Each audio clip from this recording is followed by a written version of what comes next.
made a post that seemed to imply that there might be more that the police could do, with the office saying that rolling coal is at minimum an assault that is easily elevated to a jail-eligible offense, and adding, Waller County law enforcement agencies all across the county are being reminded today of the availability of these and other charges which can be brought against individuals acting in such a criminal manner. Right, and so unsurprisingly, there was a ton of backlash. It became a trending topic, many people saying the teen should have, of course, been arrested, that the officers need to explain themselves, they must be held accountable. But this whole situation is likely to spark even more outrage because just this afternoon, we saw a lawyer for the teenager issuing a statement saying, "My client is a young man in high school with college aspirations. He's a very new and inexperienced driver. This was a serious accident but did not involve any criminal intent." With the lawyer going on to claim that the teen called 911, helped with the injured, cooperated with police, and my favorite, saying he and his family are sending nice thoughts and prayers. Though, notably, the attorney refused to answer follow-up questions asking whether or not he was disputing the rolling coal allegations. Right, it kind of makes you wonder, is he avoiding that question because he doesn't know if there's GoPro footage or something of it? You know, actually looking into this story further, it's kind of odd that Waller County didn't take this more serious. Like, this isn't even the first incident of this specific nature in Waller County that has gone national. Right, back in 2017, 2 cyclists were killed in the county after a driver intentionally ran them over. And in fact, just this summer, that driver was sentenced to life in prison on a capital murder charge and 2 counts of aggravated assault with a deadly weapon. Right, and so while this isn't expected to be like a plain murder case, it is going to be interesting to see how this plays out and if we see similar aggravated assault charges brought. But also, I do have to ask, how, like, given the specifics of the story that we've talked about, right, 16-year-old in a big ass truck, mangled bikes and bodies, people having to get airlifted to the hospital and no arrest is made? Like, were the authorities somehow under the impression that 6 cyclists decided to attack a boy in his car, right, a young defenseless boy in his car with their bicycles and bodies? Like, what was the thought process? Anyway, that's where I'm going to end it and of course pass the question off to you. What are your thoughts with all of this? Whether it be the 16-year-old or the police involved, I'd really love to know any of your thoughts and opinions, the whys and why nots in those comments down below. Then, in easily my favorite piece of news today, we should talk about artist Jens Honing. Right, so the way this story goes is you have this modern art museum in northern Denmark. They give Jens $84,000 in cash in order to recreate a series of works that he did in 2007 and 2010. Works that he created to show the pay disparities between Danes and Austrians as part of an exhibition about the labor market. And reportedly with this, the belief would be that the cash would literally be put on the canvases, but Jens instead delivered blank canvases titled "Take the Money and Run." Honing saying in an interview, as far as his mindset, why do I not make a work that is about my own work situation? Also in an interview, justifying his move and arguing that others should do the same, saying, "I encourage other people who have just as miserable working conditions as me to do the same. If they're sitting on some shit job and not getting money and are actually being asked to give money to go to work, they should take the money and run." Right, so there, Honing's trying to say that he had to lose money in order to make the artwork, but you've also had people pushing back, saying the museum gave him up to $7,000 for his work expenses, so that claim is dubious. Also noting that on top of that, Honing would receive a base pay and a viewing fee that would have been determined by the government. Or with people saying, you know, the vast majority of the cash that he was given wasn't supposed to be his payment, it was meant to create the art. But you've got Honing arguing that it's perfectly in line with what the museum wanted for its exhibit and encourage others to take a look at their work conditions. And actually, we saw museum director Les Anderson kind of agreeing with that part, saying, "I want to give Jens absolutely the right that a work has been created in its own right," which actually comments on the exhibit we have. However, he added, but that is not the agreement we had. And so right now, as things stand, the museum expects Honing to give the money back by mid-January since he didn't actually deliver what he agreed to do. But Honing is standing firm, saying it's not theft, it is a breach of contract, and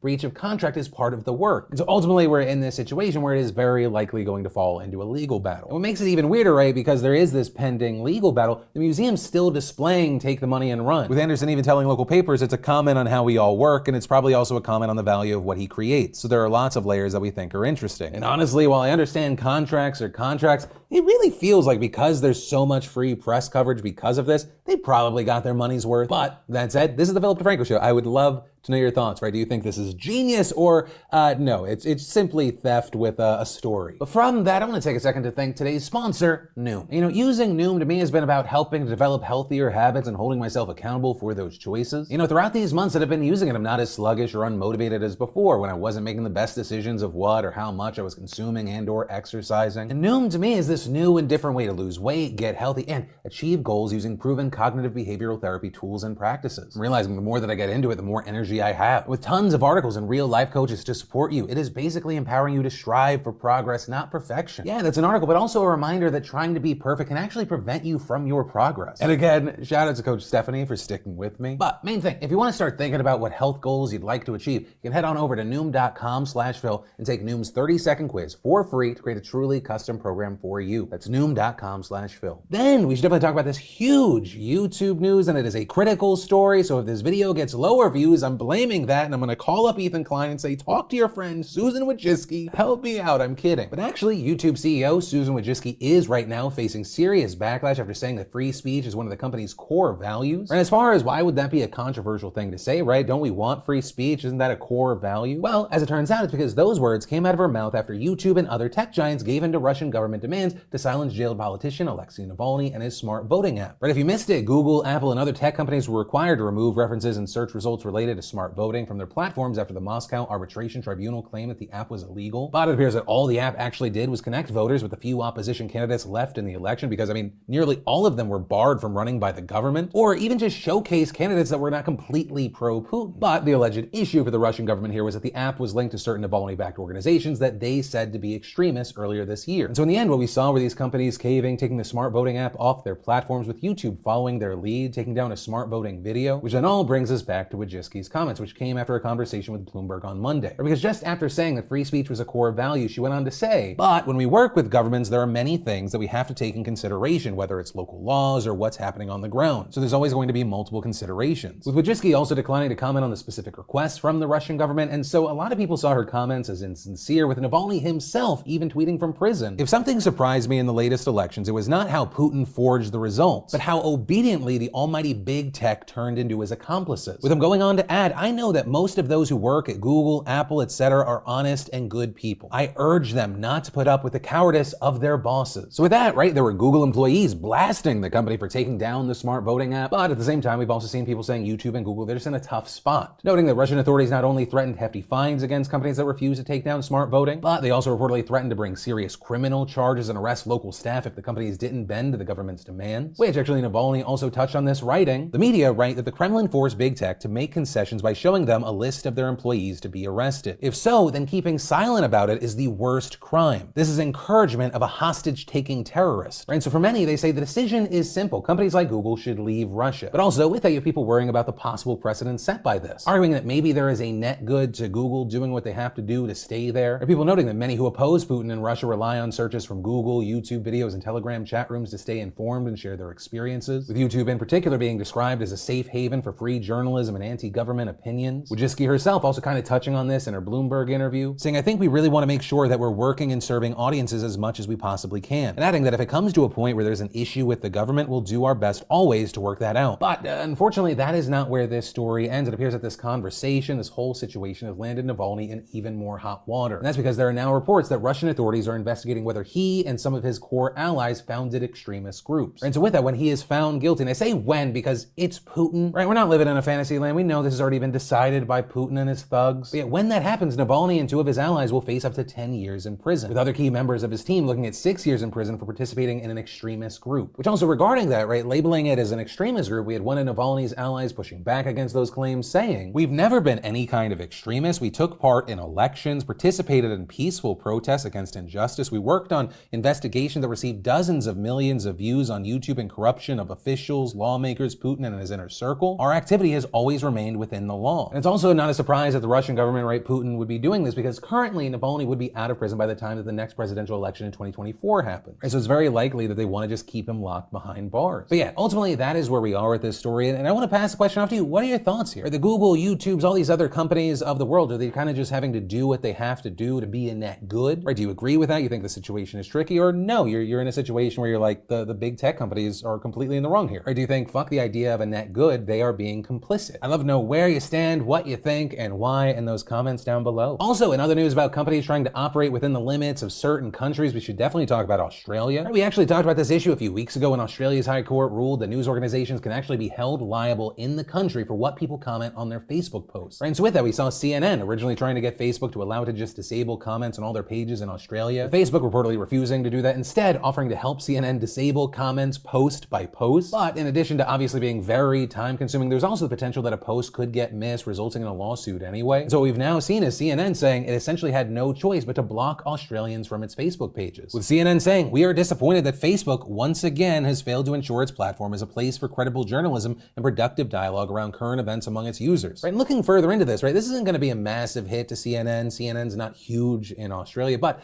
there are major downstream implications here. Right? What's going to happen to everyone else there, both big and small? Right? If an organization is big and well-funded as CNN's, like, it's just not worth the effort, That's not a great sign for everyone else. Like,